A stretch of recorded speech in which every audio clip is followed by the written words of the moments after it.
하나님 말씀 오셨습니다. 하나님 말씀은 출애굽기 20장 7절입니다. 하나님 말씀은 출애굽기 20장 7절, 구약성경 제 성경으로는 112페이지입니다. 구약성경 112페이지 출애굽기 20장 7절 말씀 찾으셨으면 제가 봉독하겠습니다. 출애굽기 20장 7절입니다. 너는 네 하나님 여호와의 이름을 망령되게 부르지 말라. 여호와는 그의 이름을 망령되게 부르는 자를 죄 없다 하지 아니하리라. 아멘. 이 시간 웨스트민스터 소결의 문답 41강입니다. 제 3계명이 명하는 것이라고 하는 부분을 보도록 하겠습니다. 소결의 문답 이제 우리 53문, 54문을 우리 한번 보도록 하겠습니다. 53문 자 질문합니다. 대답하시기 바랍니다. 제 3계명은 무엇입니까? 제 3계명은 너는 너희 하나님 여호와의 이름을 망령되지 말라. 나 여호와는 나의 이름을 망령되이 일컫는 자를 죄 없다 하지 아니하리라 하신 것입니다. 네, 제 3계명에서 명하는 것은 무엇입니까?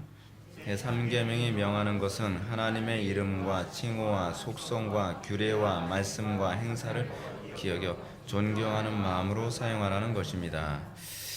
우리가 이 제3계명을 이제 살펴보게 됩니다. 지난 시간까지 우리가 대신계명, 하나님을 향한 계명으로서 우리가 1계명과 2계명을 지난 시간까지 살펴보았습니다. 이 율법을 바라보는 데 있어서 우리가 항상 이제는 한 가지의 새로운 신학적 관점을 항상 우리가 염두에 두어야 되는데, 율법을 항상 그 심판을 위한 법이라고 하는 관점으로 보는 것보다는 사랑이라는 관점으로 항상 보셔야 합니다. 제가 요즘에 이 법이라는 이 관점을 사랑이라는 관점으로 인식하면서 소위 이제 우리가 생각하는 시민법, 우리가 일상생활에서 뭐 신호등을 지킨다든지 그렇지 않으면은 뭐 도로교통법 지킨다든지 뭐 그런 일상의 법들 있잖아요. 그 법들에 관한 저의 인식도 굉장히 많이 바뀌었습니다. 그것이 사랑의 실천을 위한 것이지 소위 우리를 구속하기 위한 법이 아니구나라는 생각이요. 그렇죠? 우리나라 사람들이 경찰에 대해서 감정이 별로 좋지 않습니다. 물론 경찰에 대해서 감정 좋을 리도 별로 없는 게, 왜냐하면 운전하다가 경찰이 안 반가워요. 그렇죠?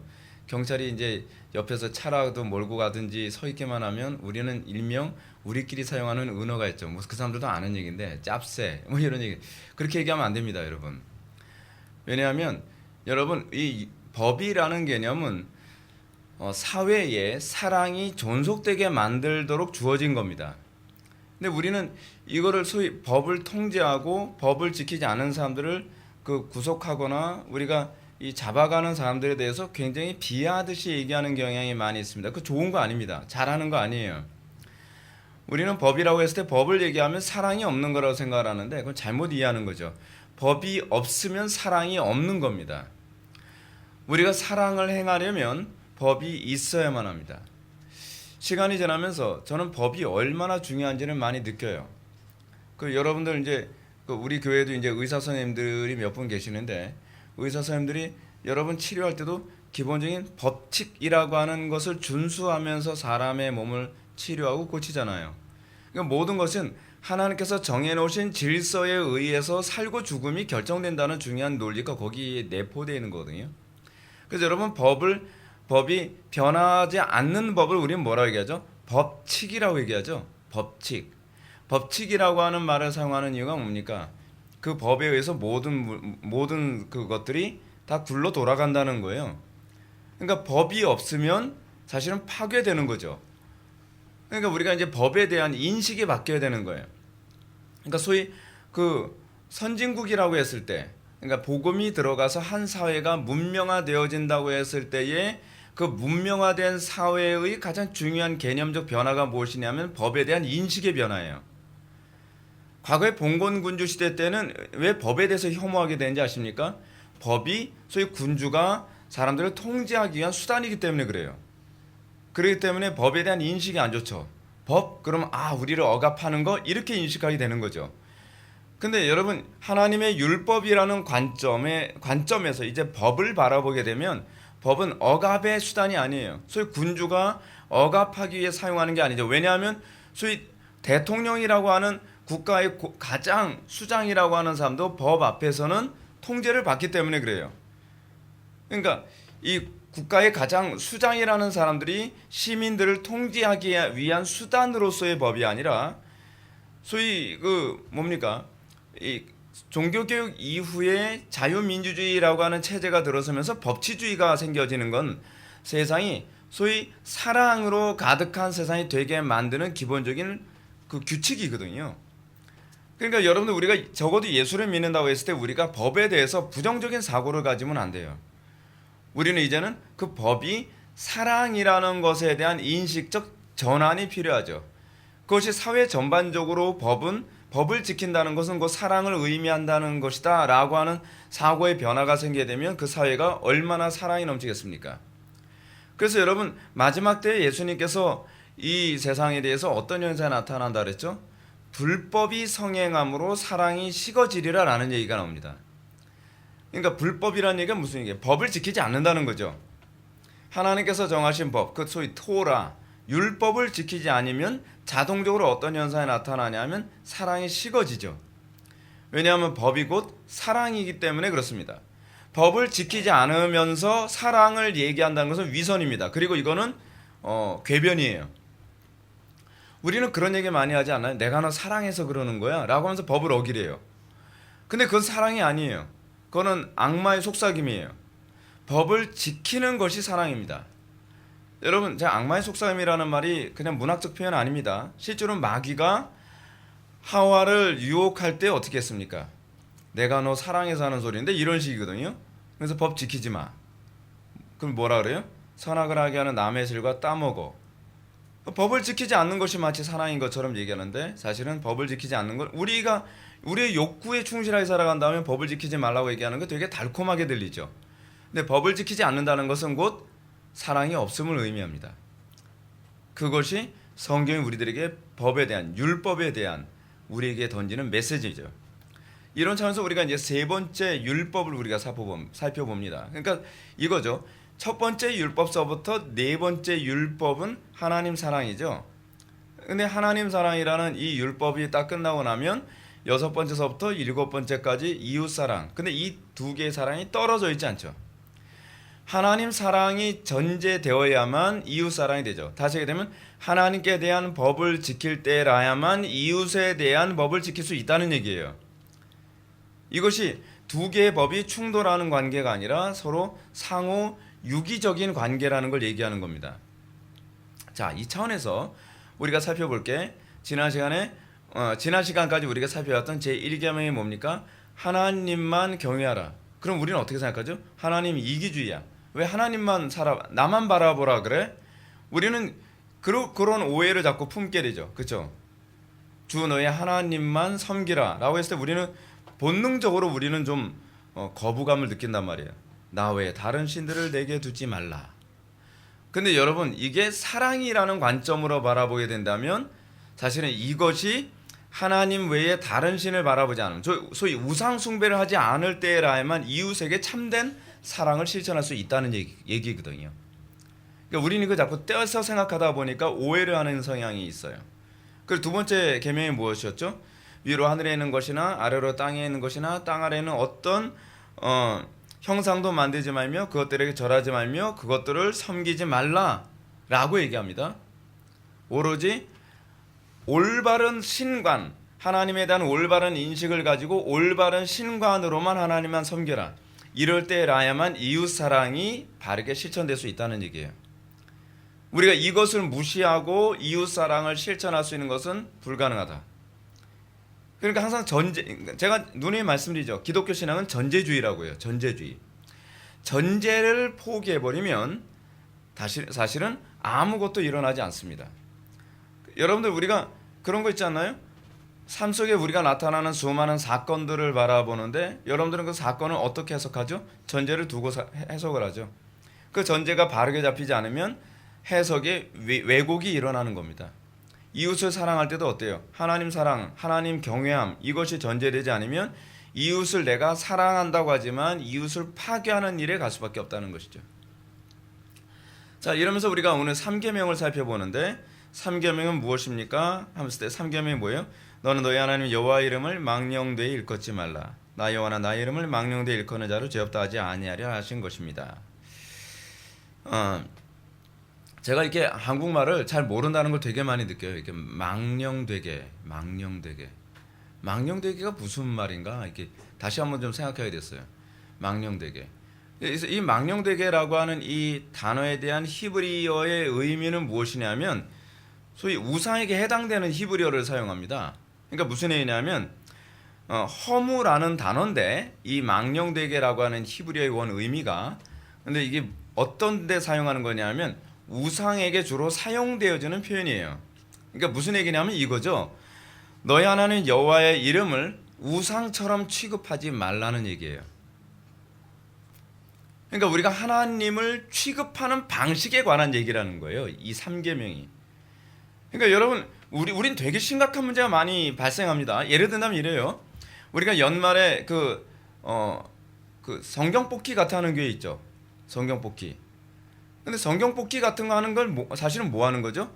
하나님을 미신처럼 취급하고 하나님을 우상처럼 취급하는 거예요. 우상의 개념이 뭐냐면 사실은 허무한 거예요. 실체는 없는데 실체가 없는 걸 실체가 있는 것처럼 만들어 놓은 게 우상이거든요. 사도 바울이 그 아레오바고에서 복음 전하면서 뭐라고 얘기합니까? 소위 있지도 않은 하나님을 신을 형상화했다는 것에 관해서 얘기하잖아요. 이게 구약에서 계속적으로 얘기하는 바거든요. 너희들은 있지도 않은 신을 말도 못하는 신을 너희들은 형상으로 만들어 놓고 섬긴다는 거죠. 여러분 그게 우리가 이 땅을 살아가는 전형적인 모습이거든요. 제가 요즘 이 시대가 돌아가는 어떤 철학적 흐름을 가만히 보면 철학적 흐름이 이래요. 존재하지도 않는 걸 존재하는 것처럼 추종하게 만드는 시대예요. 그러니까 예를 든다면 그렇죠. 여러분 우리는 유토피아가 건설될 수 있나요? 궁극적으로? 인간의 힘으로 유토피아는 건설될 수 없어요. 근데 끊임없이 유토피아가 가능하다는 식으로 사람들을 계속 선동하죠. 근데 그게 우상의 전형적인 특징이에요. 우상의 전형적인 특징. 또 한번 예를 한번 들어볼까요? 여러분 처녀를 바다에 던지면 용왕이 그걸 보고서 바다를 잔잔하게 할 것이다. 여러분 이거 근거 있어요 없어요? 허무한 거죠. 사실은 있지도 않은 존재를 있는 것처럼 우리가 가상으로 머릿속에 상상하려는 거예요. 근데 인간이라는 존재가 여러분 얼마나 어리석은지 보십시오. 처녀를 한 명 바쳤는데 파도가 잔잔해지지 않아요. 그러면 용왕이 없다고 해석해야 되는 거 아니에요?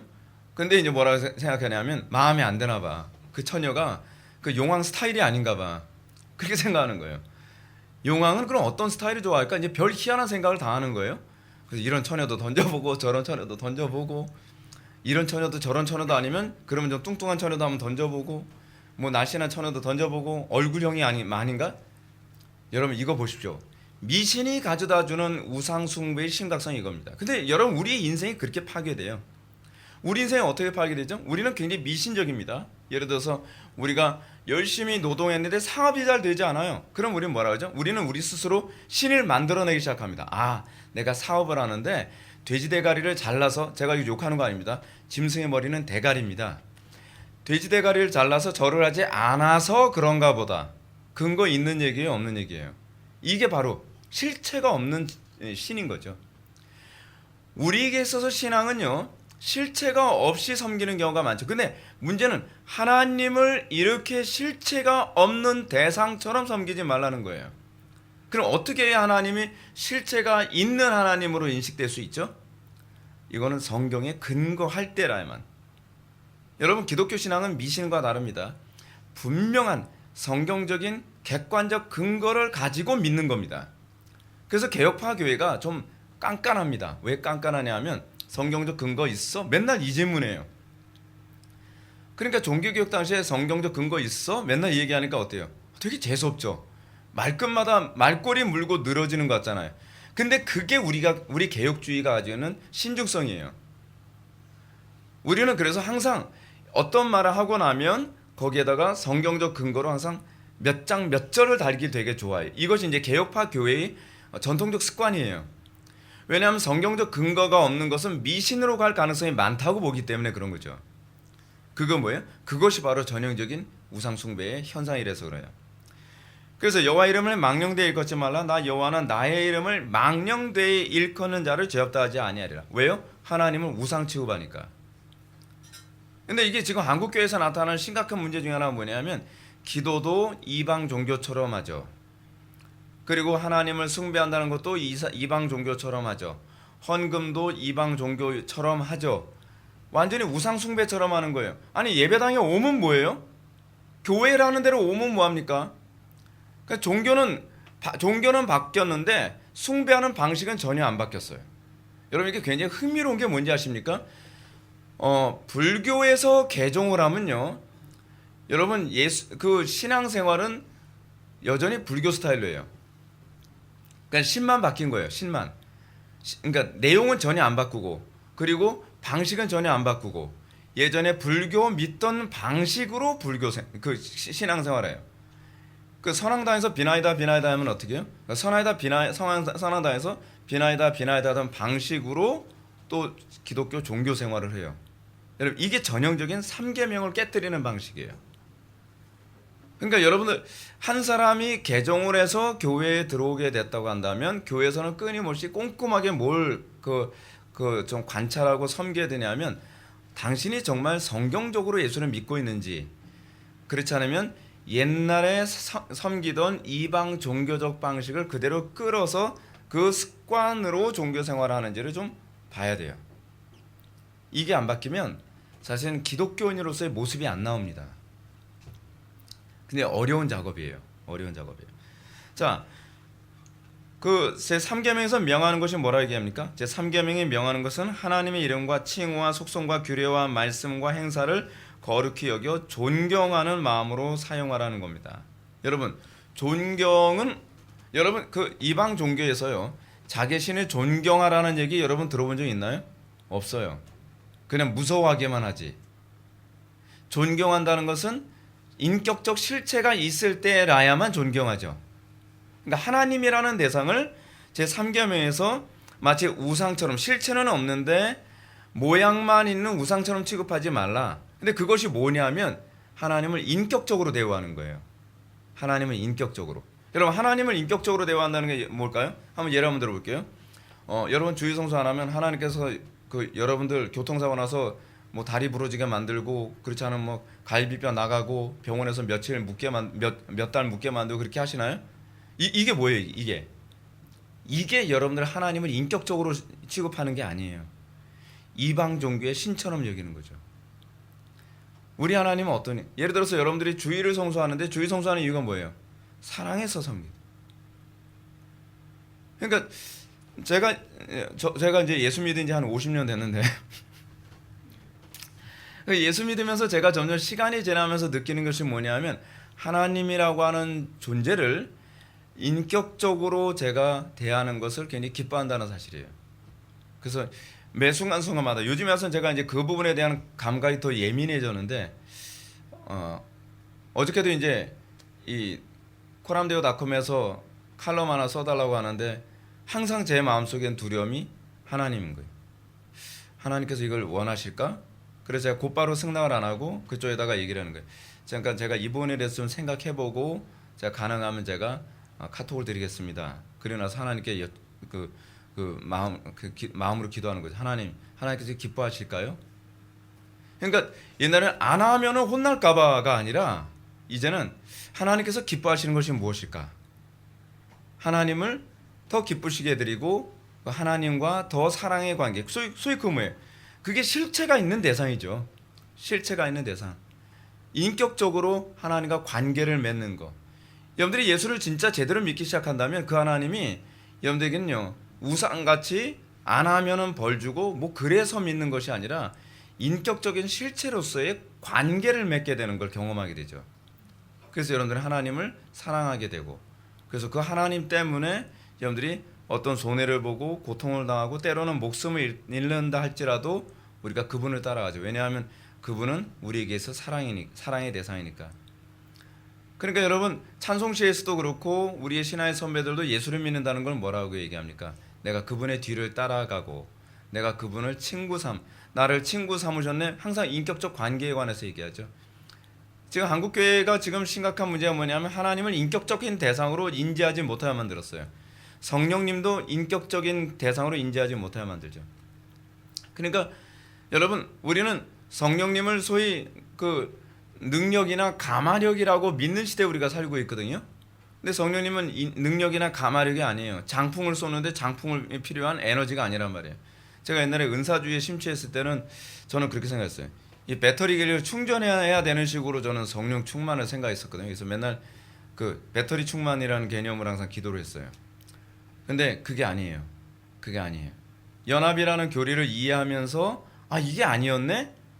하나님께서 나를 통해 일하시는 것이지 성령님이 내 속에 마치 배터리를 충전해 가지고 내가 능력을 쏘고 뭐 그게 아니라는 걸 알게 된 거예요. 인격적인 관계죠. 인격적인 관계. 자, 소결의 문답의 전반적인 구조 뭐 간단하게 넘어갑시다. 이제 매주마다 하는 거니까. 우리가 지금 뭘 보고 있는 거예요? 우리의 좌표가 지금 어디예요? 사람의 본분이 무엇인가? 항상 교리는 어디로 가야 돼요? 우리의 삶으로 나타나야 되는 거예요. 우리의 삶으로.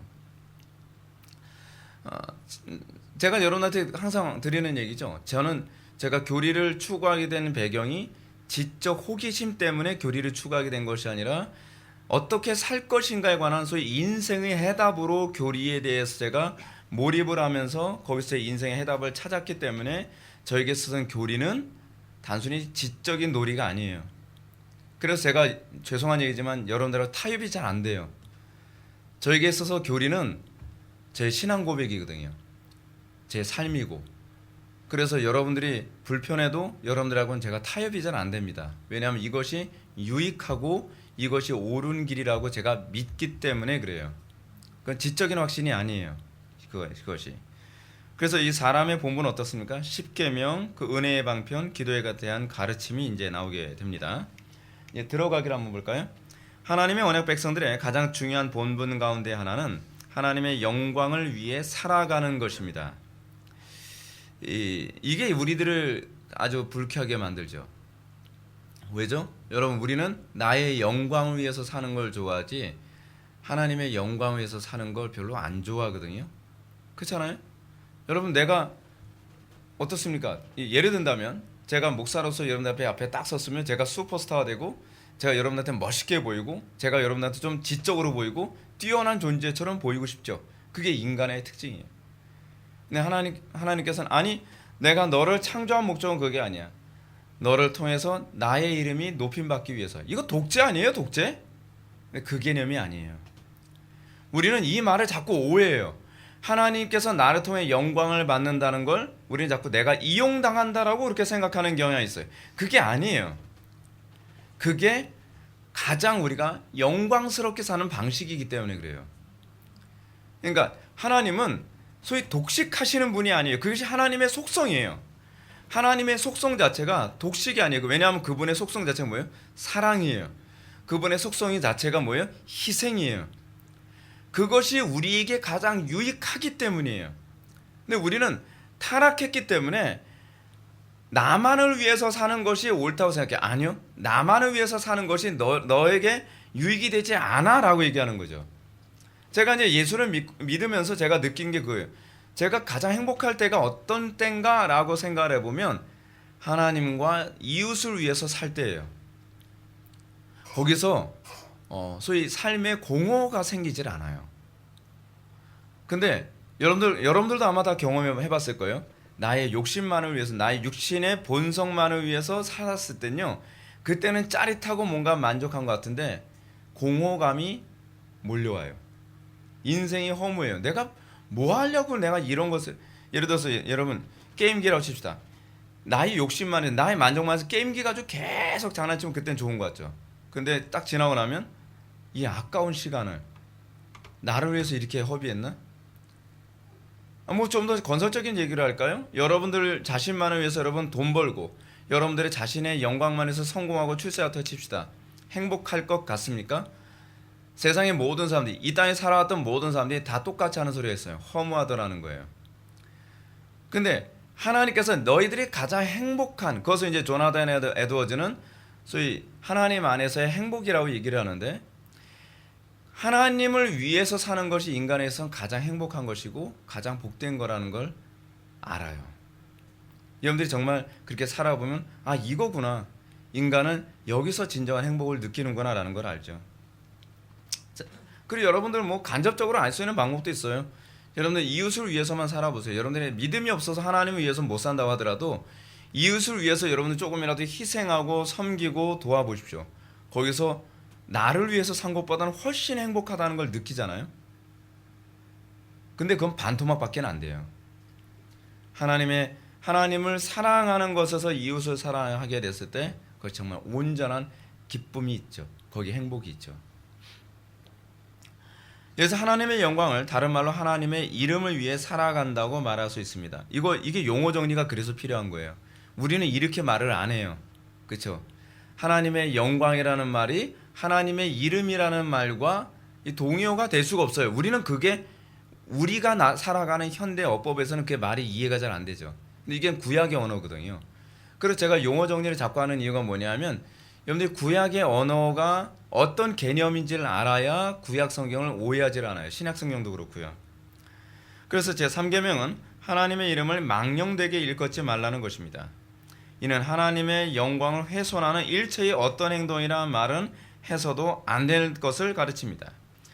우리는 오늘 이 시간 신자가 하나님의 이름을 망령되게 일컫지 말라는 명령이 무엇인지를 좀 구체적으로 살펴보는 시간을 갖도록 하겠습니다. 자, 제 3계명이 명령하는 것은 무엇일까요? 제 3계명은 여호와의 이름을 망령되이 일컫지 말라. 망령되이라고 하는 얘기가 무슨 뜻이라고요? 우상처럼 취급하지 마라. 또는 헛되이. 이게 직역하면 헛되이인데요. 이 헛되이라고 하는 이 히브리어가 주로 사용되어지는 용례는 주로 우상에게 사용되거든요. 그래서 이 히브리어 단어를 검색해 보면 헛되이라는 말은 사실은 우상처럼 취급하지 말라는 얘기입니다. 그래서 이 말의 바른 의미는 여호와 이름을 함부로 라샤웨 발음하게 되면 되는데 이 라샤웨라고 이제 사용하는데 이게 이 망령되이라는 말이요. 함부로 사용하지 말라라는 뜻입니다. 하나님의 이름을 함부로 사용하지 말라. 그래서 이걸 직역을 해서 이해했던 히브리인들은 어떻게 생각을 했어요? 언어 사용할 때 하나님의 이름을 아예 발음하지 않았어요. 그래서 히브리어 성경 쓸 때 어떻게 썼어요? 이 사람들이 발음을 아예 안 하다 보니까 이 글씨를 어떻게 읽는지도 몰라요. 그러니까 여러분 히브리어는 이게 우리 한글하고 좀 다릅니다. 히브리어는 모음이 없어요. 모음이 없이 발음을 해요. 그래서 예를 들어서 이제 히브리어에서 여호와, 우리가 이제 여호와라고 발음을 하는데 더 정확한 발음을 야훼라고 그렇게 추정을 해요. 추정을 한다는 건 히브리인들도 그 단어를 어떻게 발음하는지 자기네들도 까먹었어요. 왜냐하면 수십 년이 지나면서 수십 년이 아니죠. 수천 년이 지나면서 이 양반들이 이 단어를 발음을 안 하니까 모음이 없다 보니까 자기네들도 발음을 못 하는 거예요. 그래서 거기다가 모음을 어떻게 여러분 여호와라고 하는 단어가 어떻게 나온 단어냐면요. 여호와라는 단어 히브리어로 이 점이 하나 있고요. 막대기처럼 딱 내려가면서 이걸 요트라 그러고 요걸 바브라 그러고 이게 브릿지처럼 요렇게 그러니까 뭐 이렇게 뭐예요 이게 눈 이거 이렇게 있잖아요. 요런 거 그런 식으로 생긴 히브리어가 하나 있고요. 그리고 또 바브가 하나 또 들어가요. 그걸 이제 소위 요트의 바브에 이제 이렇게 되거든요. 근데 여기다 다 자음만 있으니까 이 자음에다가 뭐를 딱 합성을 시켰냐면 아도나이라고 하는 히브리어를 합성을 시켜서 그 모음을 거기다 집어넣어봤어요. 모음을 딱 그렇게 집어넣어봤더니 어떤 발음이 나왔냐면 여호와라는 발음이 나온 거예요. 그래서 여호와라고 발음하는 게 옳을 것이다라고 해서 이제 여호와라고 발음하게 된 거예요. 근데 그 이후에 최근에 이제 고고학자들이라든지 구약학자들이 연구해 보니까 아닌 것 같다라는 거죠. 그래서 어떻게 발음하는 것이 더 옳으냐?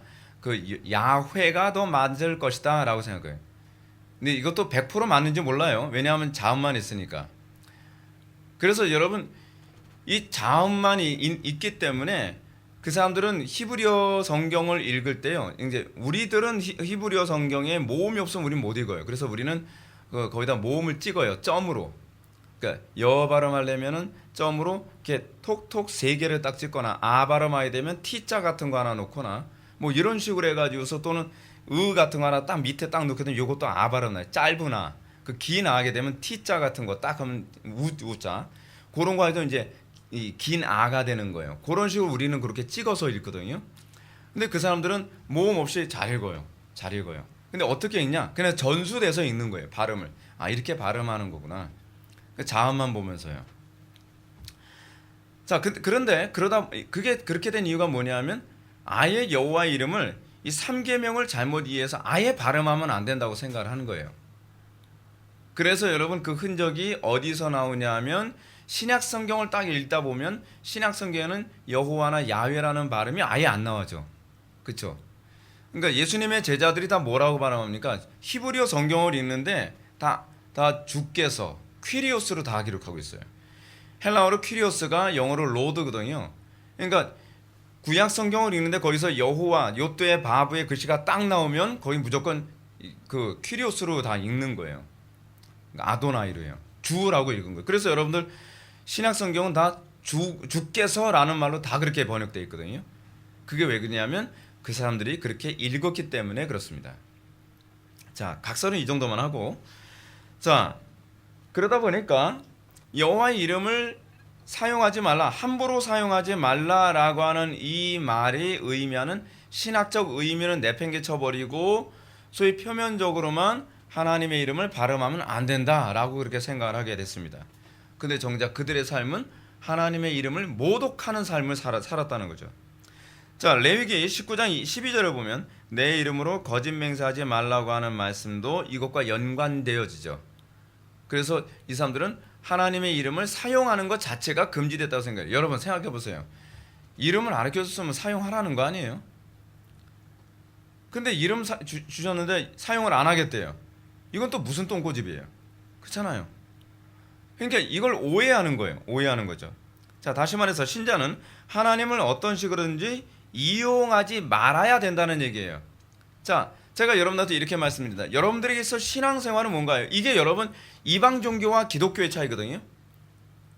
여러분 이방 종교는 신이 필요한 거예요. 신을 이용하기 위해서 신을 찾아가죠. 기독교와 이방 종교의 차이는 이방 종교는 인간이 필요에 의해서 신을 찾아가요.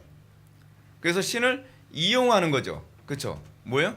예를 들어서 다산을 위해서 찾아가고 또는 성공을 위해서 찾아가고 풍요를 위해서 찾아가고 전쟁을 위해서 찾아가죠. 그래서 여러분 이방 종교에서는 신들이 어떻게 다 전공 과목이 있죠. 전공 과목. 전쟁의 신이 있고 예를 들어서 여러분들 그 3월 달이 여러분 영어로 뭡니까?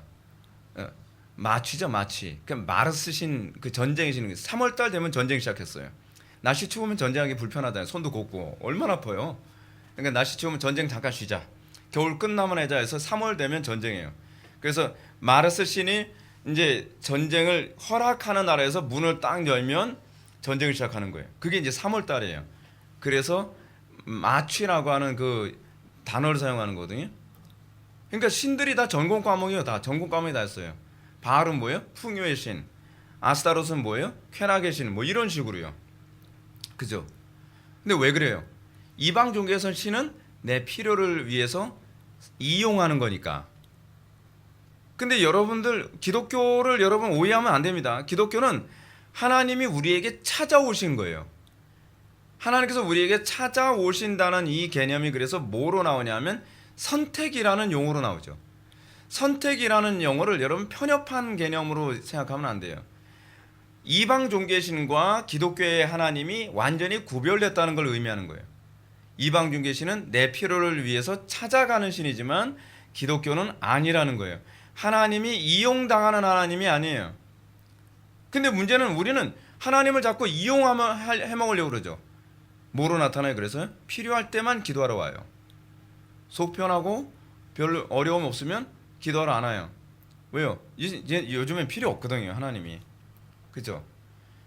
잘 봐요. 하나님이 인격적인 존재로 느껴지나요? 그런 사람들에게? 아니죠. 그냥 수단이에요. 여러분들이 신앙에 딱 들어가고 나면, 여러분들이 성령으로 거듭나고 나면 그때서부터 여러분들이 하나님을 대하는 방식이 달라지는데 그것이 뭐냐면 하나님이 더 이상 수단이 아니라 목적이 된다는 겁니다. 오늘날 여러분 기독교가 타락하게 된 중요한 원인이 뭐냐면 하나님이 목적이 아닌 거예요. 수단인 거예요. 그러니까 언제든지 내팽개칠 수 있는 거예요. 헌신짝 버리듯이. 그렇잖아요. 그러니까 조금 기분 나쁘면 난 하나님 못 믿겠다 이런 소리 쉽게 나오고 그러는 거죠. 그래서 신자는 하나님을 어떤 식으로든지 이용하지 말아야 될 것을 3계명이 얘기하는 것이기도 합니다. 자, 그러면 이제 다음으로 볼까? 여호와의 이름이란 그럼 무엇인가? 여호와의 이름이란 제가 여러분한테도 말씀드렸던 것처럼 여호와의 이름 예흐예 아쉐르 예흐예, 그러니까 스스로 있는 자, 영어로 I am 또는 I am who I am 뭐 이렇게 하죠. 근데 하나님이 왜 나를 스스로 있는 자라고 당신의 이름을 얘기하셨죠? 그게 하나님의 호칭이 아니죠. 어떤 의미라고 합니까? 하나님은 항상 현존하시는 하나님, 과거의 기억에 머물러 계신 하나님도 아니고 미래의 소망의 하나님도 아니고 현존하시는, 그런 날마다 우리가 현재로서 하나님과 인격적으로 교제를 나눠야 되는 그 하나님, 그게 이제 여호와라고 하는 말이죠. 그 여호와의 이름, 그러니까 이름, 그 히브리어를 쉔이라고 하는 단어를 사용하는데, 이 쉔이라고 하는 히브리어가 우리가 생각하는 단어가 아니라 했죠. 우리에게서 이름 뭡니까? 뭐라고 부르기 뭐하니까 사용하는 호칭이잖아요. 그렇죠? 근데 여기서 히브리인들에게 있어서 이름이라고 하는 것은 호칭의 개념이 아니죠. 속성이에요. 자기의 본질을 드러내는 방식이에요. 그러니까 모세가 하나님께 하나님 당신의 이름이 무엇입니까? 라고 던진 질문은 What's your name이 아니에요. 사실은 이름이 궁금한 게 아니에요. 호칭이 궁금한 게 아니란 말이에요. 당신은 어떤 존재입니까예요. 실존을 물어보는 거예요. 실존을. 자, 제가 여러분한테 이런 질문을 해요. 여러분들은 하나님의 실존에 관심을 갖나요? 문제가 그거예요. 여러분 어떤 사람이 성경을 읽죠? 정말 당신의 이름을 알고 싶은 사람, 실존을 알고 싶은 사람. 우리가 왜 성경을 읽어도 별로 와닿지가 않죠? 하나님 별로 알고 싶지 않아요. 우리는 항상 맨날 하는 얘기 그거 아닙니까? 그래서 어떻게 해야 천국 가는데, 천국 가기 위해서 하나님 이용해 먹는 것밖에 관심이 없죠. 근데 모세의 관심이 무엇이냐면, 하나님 그래서 우리를 어떻게 구원해 주실 건데요? 그게 아니에요. 그러니까 여러분, 모세와 하나님과의 대화에서 우리가 발견하는 건, 모세에게 있어서의 하나님은 나의 필요를 어떻게 해소해 줄 수 있는 존재인가에 관한 개념이 아니에요. 모세에게 관심은 실존이에요. 당신은 어떤 분이십니까? 이게 여러분들이 예수를 믿게 되면서 생기는 질문이에요. 제가 20대 초반에 복음에 대해서 이제 눈을 뜨기 시작하면서 저희가 던졌던 질문이 그거거든요. 내가 알고 있는 하나님이라면 이건 하나님이 아니다예요. 왜냐하면 예수를 믿는다고 하는데 인격도 더럽죠. 예수 믿는다는 사람들을 보게 되면은 거짓말 엄청 잘하고. 근데 제가 생각하는 그건 제가 하나님이라고 그 존재를 인정할 수가 없는 거예요. 이게 기독교인가라고 생각하는 거죠. 그래서 제가 성경을 읽으면서 제가 던졌던 질문이 뭐냐면, 당신은 누굽니까요? 당신은 어떤 분이십니까? 근데 저는 그게 누구한테 배워서가 아니라 저는 그게 궁금했어요. 하나님이 어떤 분이신지 궁금했어요. 하나님의 실존. 그러니까 하나님이 모세에게 얘기하잖아요. 난 이런 하나님이다. 나는 여호와다라고 얘기하면서 여호와 되심에 대한 실존을 뭐로 보여주셨죠? 네 지팡이를 던져 보아라. 그랬더니 딱 던졌더니 뭐예요? 뱀이 됐죠. 그리고 뱀의 꼬리를 잡아라. 근데 뱀의 꼬리를 잡았더니 막대기가 됐죠. 이게 의미하는 바가 뭐라 그랬죠? 나의 실존이에요. 하나님의 실존이 어떤 실존이라고요? 나는 그 당시에 뱀은 뭐예요? 파라오의 상징이거든요. 그렇죠? 근데 그 파라오의 상징, 소위 목자의 지팡이를 던져서 파라오의 상징을 만들고, 그리고 파라오의 상징인 그 뱀을 꼬리를 잡았더니 다시 지팡이 됐다는 건, 내가 너를 통하여서 파라오를 꺾게 될 것이다. 이것이 여러분 하나님의 실존으로 계속 뭐로 나타나죠? 다윗이 던진 조약돌로 골리앗의 머리를 깨뜨리는 사건으로 하나님의 실존이 또다시 반복돼서 나타나죠. 여러분, 여러분에게 있어서 하나님의 실존이 실제로 그것을 경험하지 않는다고 한다면 여러분은 하나님의 이름을 모르는 거예요. 저는 여러분들이 제발 천국 가는 거 물론 중요합니다. 천국 가는 거 중요해요. 근데 여러분들이 가장 관심을 가져야 되는 건 하나님이 어떤 분이냐는 거예요. 그게 하나님을 이용해 먹지 않는 사람들의 특징이에요. 하나님을 인격적으로 이제 존중해주고 그분을 대우하기 시작하는 사람들의 모습이죠. 당신은 어떤 분이신가요? 이럴 때 당신은 어떻게 하실 건가요? 하나님의 전능성이란 무엇인가요? 저는 이런 부분에서 고민 되게 많이 했거든요. 우리는 그런 질문을 끊임없이 해 나가야 되죠. 그래서 여호와 이름을 함부로 사용하지 말라고 할 때는 하나님의 명칭을 함부로, 그러니까 우상처럼 사용하지 말라는 것이죠. 하지만 하나님의 명칭은 항상 그분의 인격과 거룩하신 속성을 내포하고 있습니다. 그리고 하나님의 이름을 함부로 사용하지 말라는 가르침은 하나님의 이름이 계시될 때에는 반드시 그에게 합당한 영광이 나타나야 한다는 점이죠. 여호와의 이름이란 하나님의 자기 계시를 의미하는 거거든요. 하나님은 당신의 실존을 드러내시는 거예요. 실존을. 여러분 어떻습니까? 지금 우리에게 있어서 지금 요구하시는 게 그거 아닌가요? 하나님께서는 우리를 통해서 하나님 당신 자신의 실존을 드러내기를 원합니다. 그래서 하나님께서는 우리를 선택하신 거예요. 우리는 착각합니다. 내가 필요해서 하나님을 선택했다고 생각을 해요. 그래서 제가 여러분한테 말씀드렸죠. 선택이라는 이 표현은 굉장히 중요한 표현이라고요. 선택하는 자가 선택받는 자보다 더 우월하죠. 여러분, 노예가 주인을 선택합니까? 아니면 주인이 노예를 선택합니까? 이건 적절한 표현은 아니지만 그렇잖아요. 근데 우리는 자꾸 어떻게 돼야 된다고 생각하죠? 아니, 하나님은 불공평해요. 내가 하나님을 선택해야지 어떻게 하나님이 나를 선택해요? 근데 선택이냐 선택받느냐에 관한 문제는 주종의 관계를 설정하는 표현이거든요. 근데 우리는 어찌나 교만한지 우리가 주인 역할을 하길 바란다는 거예요. 그러니까 여러분 보십시오. 내가 하나님을 선택했다는 사람들에게 나타나는 공통적인 특징이 뭐냐면 하나님을 항상 알라딘의 마술 램프에 나오는 지니처럼 자꾸 이용해 먹으려고 들어요. 내 마음대로 안 움직여주면 자꾸 하나님 앞에 데몬스트레이션 하려고 그러죠. 어떻게 해요? 하나님 이거 안 들어줘요? 나 그럼 진짜 금식 들어갑니다. 뭐 이러면서 협박하는 거예요. 이래도 안 들어주세요? 저 그럼 오늘 진짜 이번 주 주일 빠집니다. 협박 자꾸 하려고 그래요. 왜 그러죠? 내가 하나님을 선택했다고 생각하니까. 근데 하나님이 나를 선택했다 그러면 상황이 어떻게 되냐면 나 같은 죄인을 선택하셨다니 그 은혜 놀라워. 그럼 내가 어떻게 은혜를 갚으리오로 바뀌는 거예요. 선택교리라고 하는 것을 자꾸 하나님의 편협함의 교리라고 이해하지 마시란 말이에요. 그러니까 그 용어를 우리식으로만 자꾸 이해하니까 하나님이 누구는 선택하고 누구는 선택하지 않고로 자꾸 그렇게 이해하는데 여러분 성경에 나오는 용어는요 개념을 잘 잡아야 돼요. 우리가 생각하는 그 개념이 아니에요. 하나님께서 선택하신다라고 하는 개념은 하나님이 창조주시고 우리는 피조물이라고 하는 관계에 대한 설명이에요. 그렇기 때문에 하나님께서 우리를 그 창조주께서 우리를 선택하셨다는 것에 대한 감격이 동반되어지고 그럼 우리는 어떻게 살 것인가에 관한 고민이 이제 시작되는 거죠. 그리고 나를 선택해 주신 그 하나님에 대한 이제 실존에 대해서 관심을 갖기 시작하죠. 그게 이제 믿음입니다. 그게 믿음이에요. 자, 그러면 제3계명에서 명하는 것은 무엇인가요? 제3계명에서 명하는 것.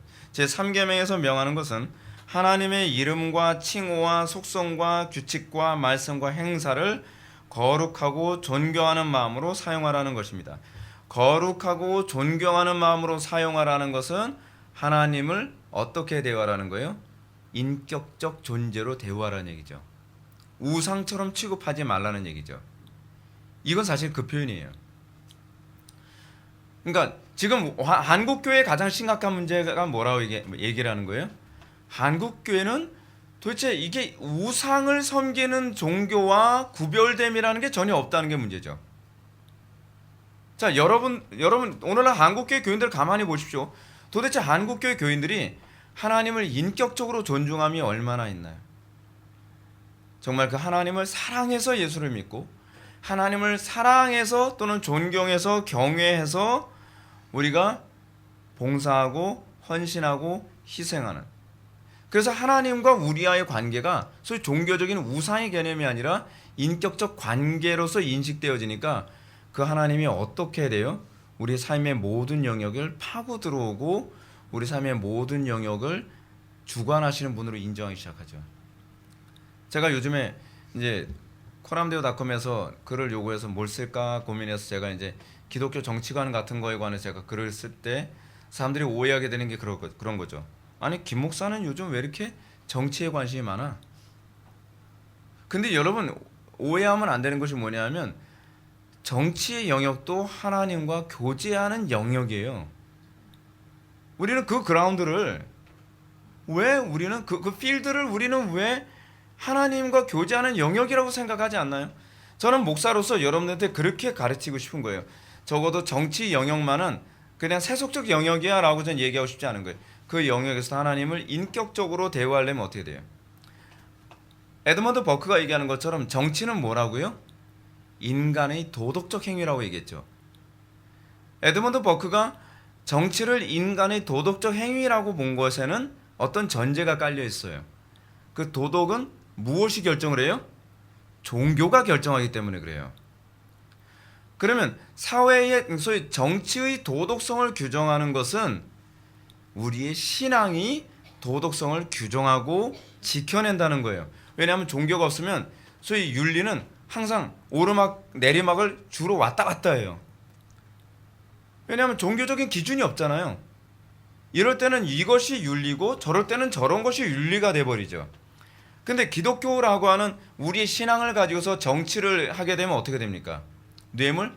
예나 지금이나 받으면 안 되는 거죠. 거짓말? 예나 지금이나 하면 안 되는 거죠. 그렇죠? 음모? 예나 지금이나 하면 안 되는 거죠. 그러니까 우리가 이 모든 영역이 가정의 영역, 직장의 영역, 사회의 영역, 정치의 영역, 예술의 영역, 그래서 아브라함 카이퍼가 얘기한 게 뭐예요? 영역 주권설이라는 개념이 나온 거죠. 이 모든 영역이 다 하나님과 인격적으로 교제하는 영역이 되어야만 한다는 얘기예요. 저는 이거에 동의해요. 저는 우리 기독교가 소위 교회 예배당 울타리 안에 갇혀진 종교가 되기를 원치 않아요. 그것이 전형적인 이방 종교의 특징이에요.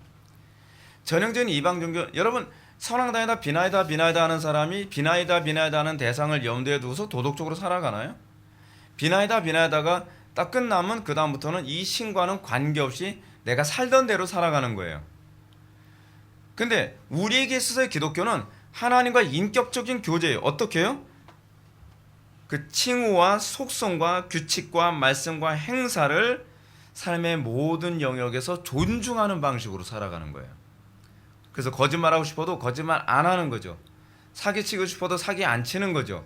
신호 위반하고 싶어도 신호 위반을 안 하는 거죠. 왜요? 소위 우리 개혁자들이 얘기했던 것처럼 존전의식, 하나님 앞에서 살아간다고 하는 인격적 관계의식 때문에 때로는 손해를 보더라도 그 일을 가는 거예요. 그게 하나님께서 우리에게 요구하시는 거룩이죠. 우리는 그 문제 가지고 날마다 씨름하고 우리는 그 문제를 가지고서 날마다 기도하고 그러면서 우리에게 우리의 성화의 영역은 종교의 영역을 넘어서서 삶의 모든 영역에서 나타나야 되는 거죠. 그래서 우리가 하나님을 사랑한다면 우리는 반드시 하나님의 이름과 칭호와 속성과 규칙과 말씀과 행사를 거룩하고 존경하는 마음으로 사용해야만 합니다. 무슨 얘기죠? 우상처럼 취급하면 안 된다는 얘기죠. 그렇지 않으면 우리는 하나님을 욕되게 하는 것일 뿐입니다. 뿐만 아니라 그분을 사랑하는 자로서 바람직하지 않죠. 오늘날 기독교인들이 욕을 먹는 이유가 뭐예요? 교회에서는 굉장히 열심히 해요. 교회에서는 하나님을 진짜 사랑하는 것 같아요. 근데 교회 밖에서는 거짓말. 저는 그런 장면 너무 많이 봤거든요. 제가 그 사춘기 때 예수 믿는다는 사람들이 거짓말도 너무 잘하고, 예수 믿는다는 사람들이 안 믿는 사람들보다 싸움도 더 잘하고, 예수 믿는 사람들이 안 믿는 사람들보다 뭐 정직하지도 않고, 뭐 이런 부분들을 보면서 이게 뭐지? 라는 생각을 한 거예요. 근데 그렇게 행동함으로써 결국 어떻게 돼요? 하나님의 이름이 욕을 먹죠. 그렇죠? 하나님이 저런 하나님인가? 하나님께서는 우리의 전 인격을 통해서 당신의 이름이 찬송받기를 원하시거든요. 근데 우리는 그렇게 살지 않는단 말이에요. 교회에서만 열심히 하면 그것이 하나님께서 기뻐하시는 거라고 생각해요. 하나님 그렇게 단세포적이지 않습니다. 하나님 그렇게 쉽게 속아 넘어가지 않아요. 의외로요, 하나님께서 여러분들을 관찰하는 건 여러분들의 삶의 영역이에요. 거기서 여러분들이 얼마나 정직하게 살고 얼마나 거룩하게 살고 얼마나 하나님을 존중하며 살아갔는지를 그걸 하나님께서 지켜보시는 것이죠. 자, 하나님의 이름을 가진 존재로서 교회의 사명이 뭔가 봅시다. 신약에 와서 성전은 교회죠. 그렇죠? 너희가 하나님의 거룩한 성전인 것과 하나님의 성령이 너희 안에 있는 것을 너희가 알지 못하느냐. 고린도전서 3장 16절에 나오는 얘기 아닌가요? 그렇죠? 구약에서는 성전이 건물의 개념이었지만 신약에 와서는 바울이나 예수님이 무엇이 성전이라 얘기합니까? 1차적으로 예수님은 내가 성전이다. 예수님 당신의 육신을 성전이라고 얘기하셨고, 사도 바울은 오순절 성령 강림 이후에 너희가 성전이다. 왜 우리가 성전이라는 말이 나오죠? 예수님께서는 당신의 몸이 성전이라고 얘기하는데 우리는 예수 그리스도와 연합돼서 그 몸의 일부로서의 성전이에요. 그렇죠? 그러니까 우리가 그리스도와 연합되지 않으면 우리는 성전이 아니죠. 우리가 그리스도의 몸의 일부로서 연합되어져서 성전이 되는데, 그럼 성전이 무엇이냐?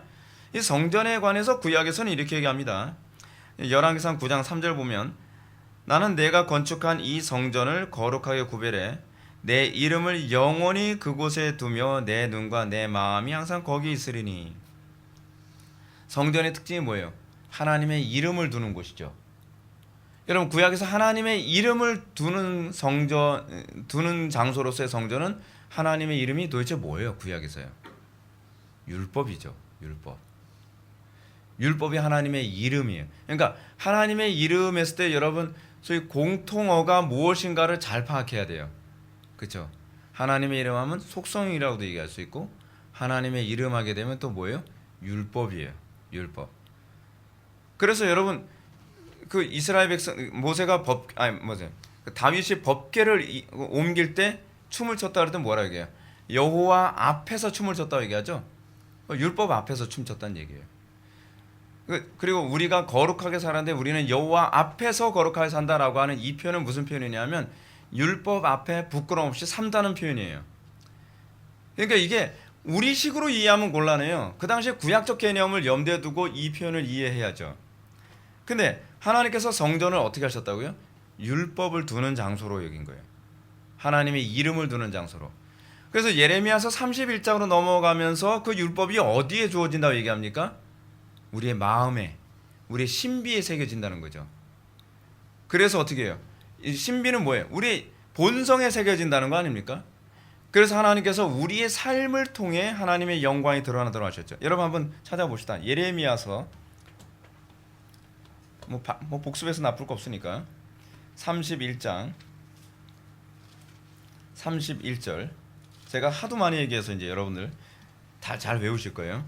근데 이게 굉장히 중요해요. 왜냐하면 이것이 새 언약이니까. 31절 보면 여호와의 말씀이라 보라 날이 이르리니 내가 이스라엘 집과 구약성경 1102페이지입니다. 구약성경 1102페이지. 여호와의 말씀이니라 보라 날이 이르리니 내가 이스라엘 집과 유다 집에 새 언약을 맺으리라. 이 언약은 내가 그들의 조상들의 손을 잡고 애굽 땅에서 인도하여 내던 날에 맺은 것과 같지 아니할 것은 내가 그들의 남편이 되었어도 그들이 내 언약을 깨뜨렸습니다. 여호와의 말씀이니라. 무슨 얘기죠? 하나님 우상 취급했다는 얘기예요. 쉽게 얘기해서. 이 표현이 사실 그런 표현이기도 해요.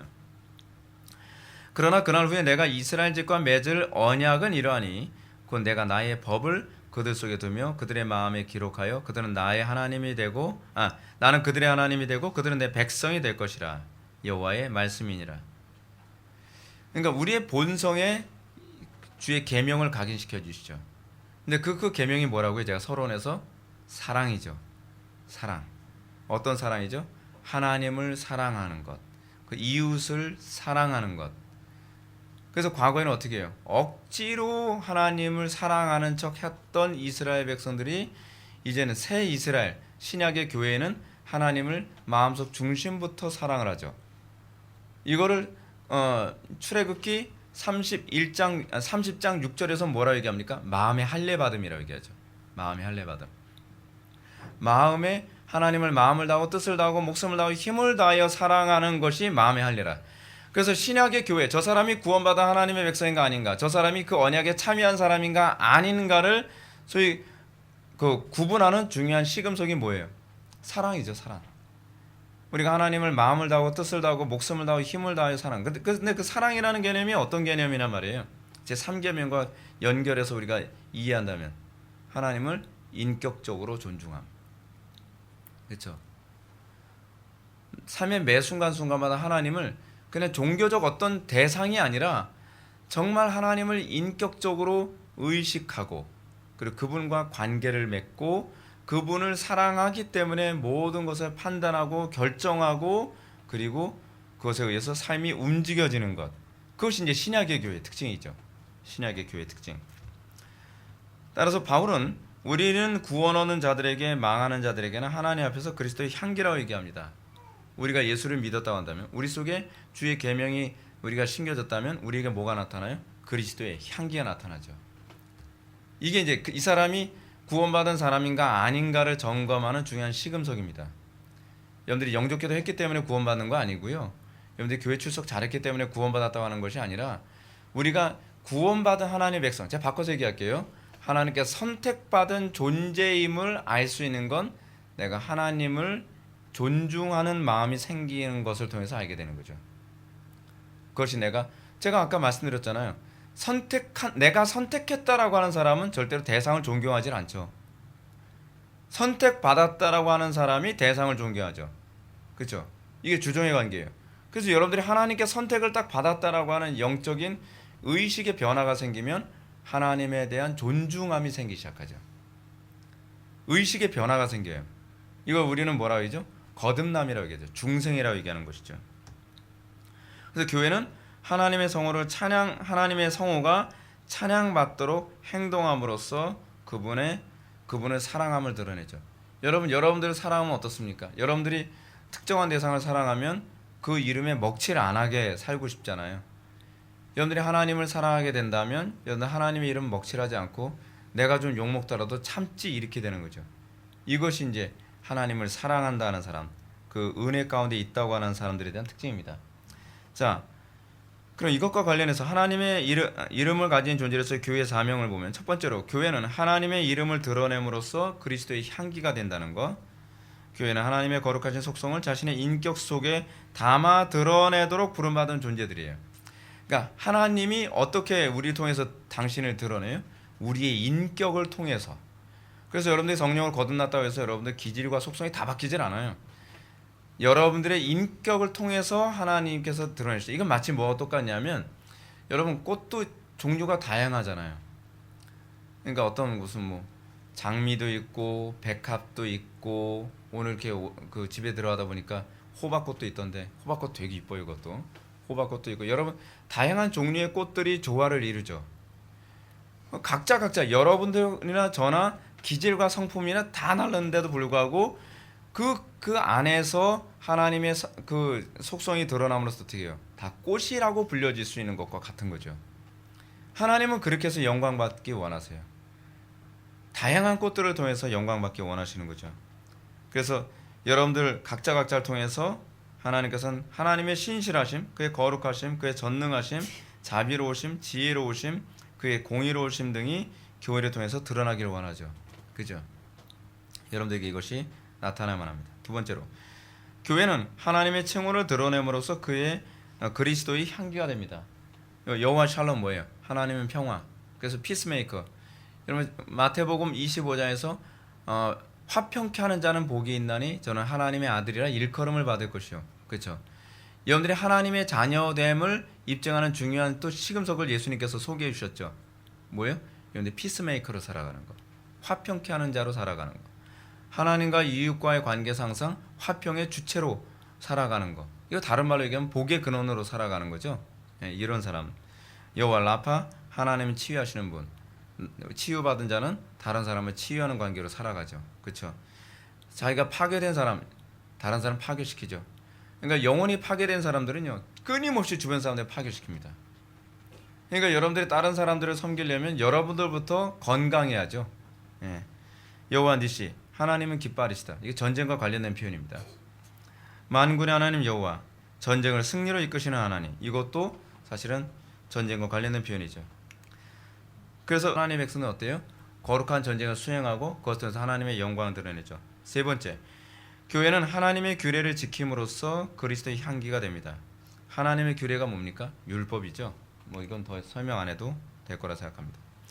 교회는 행사를 통하여 하나님의 이름을 드러냅니다. 교회는 창세기 1장 28절의 말씀대로 다스리고 정복하며 땅에 충만하도록 부름받은 존재입니다. 고로 교회는 하나님께서 창조하신 피조물들을 바르게 경작하고, 그래서 저는 여러분 우리 그리스도인들의 삶이 그겁니다. 우리는 끊임없이 하나님의 이름을 이미 드러나도록 살아야 돼요. 여러분들의 가정 통해서 하나님께서 뭘 원하실까요? 하나님의 이름이 드러나기를 원하시겠죠. 우리나라의 정치계를 통해서 하나님께서 뭘 원하실까요? 잘못 그자세요? 아니에요. 하나님의 이름이 드러나는 거예요. 우리 그리스도인들의 궁극적 목표는 그거예요. 여러분들 사업을 통해서 하나님께서 드러내시기 원하시는 게 뭐예요? 하나님의 이름이 드러나는 거죠. 제가 목회를 해서 여러분 하나님께서 원하시는 게 뭐예요? 하나님의 이름이 드러나는 거죠. 하나님의 영광이 드러나는 거라는 거예요. 하나님의 거룩하심, 하나님의 지혜로우심, 하나님의 선하심, 하나님의 자비로우심, 이 모든 것들이 정치, 경제, 사회, 문화, 교육 모든 영역에서 드러나도록 우리가 부름받은 존재라는 거예요. 그래서 여러분들이 사회생활 게을리하면 안 되죠. 그게 프로테스탄트 자본주의 윤리의 중요한 개념 아닌가요? 우리의 삶의 모든 영역이 바로 금욕적 삶이어야 된다는 거. 수도원에서의 금욕이 아니라 수도원에서의 금욕을 우리 일상의 삶으로 끌어와서 우리의 삶의 모든 영역이 하나님의 영광이 드러나도록 사는 거. 이게 우리가 부름받은 이유죠. 결론 들어갈까요? 하나님의 백성들에게 하나님의 이름을 주신 것은 보이지 않는 하나님의 이름을 세상에 드러내기 위함입니다. 여러분들이 구원받았다라고 하는 건 뭘 의미해요? 하나님의 이름을 받았다는 얘기죠. 하나님의 이름을 받았다는 얘기가 무슨 얘기죠? 하나님의 거룩하신 성품과 속성을 드러내는 사람이 되게 되었다는 거예요. 그걸 우리는 하나님의 형상, 이마고 데이라는 얘기를 하죠. 그의 이름은 율법이라는 방식으로 드러나기도 합니다. 교회는 주의 계명을 지킴으로 하나님의 거룩하신 이름을 드러내야 합니다. 이것을 통해 교회는 하나님의 이름이 온 땅에 가득하게 하는 경작자가 됩니다. 마치겠습니다. 기도하시겠습니다. 사랑이 많으신 하나님, 우리가 오늘 시간 제3계명을 묵상하면서 교회가 어떤 존재인지, 무엇을 위해서 부름받은 존재인지를 살펴보았습니다. 아버지 하나님, 우리가 항상 하나님의 이름을 드러내는데 삶의 모든 영역에 관심을 갖게 하여 주시고, 우리에게 있어서 하나님이 수단이 아니라 목적이 되게 하여 주시사 삶의 매 순간순간마다 하나님의 영광을 드러내는데 우리의 관심이 쏟아지게 하여 주옵소서. 먹든지 마시든지 무엇을 하든지 우리가 하나님의 영광을 위해서만 살게 하여 주옵소서. 예수님의 거룩하신 이름으로 기도드립나이다. 아멘.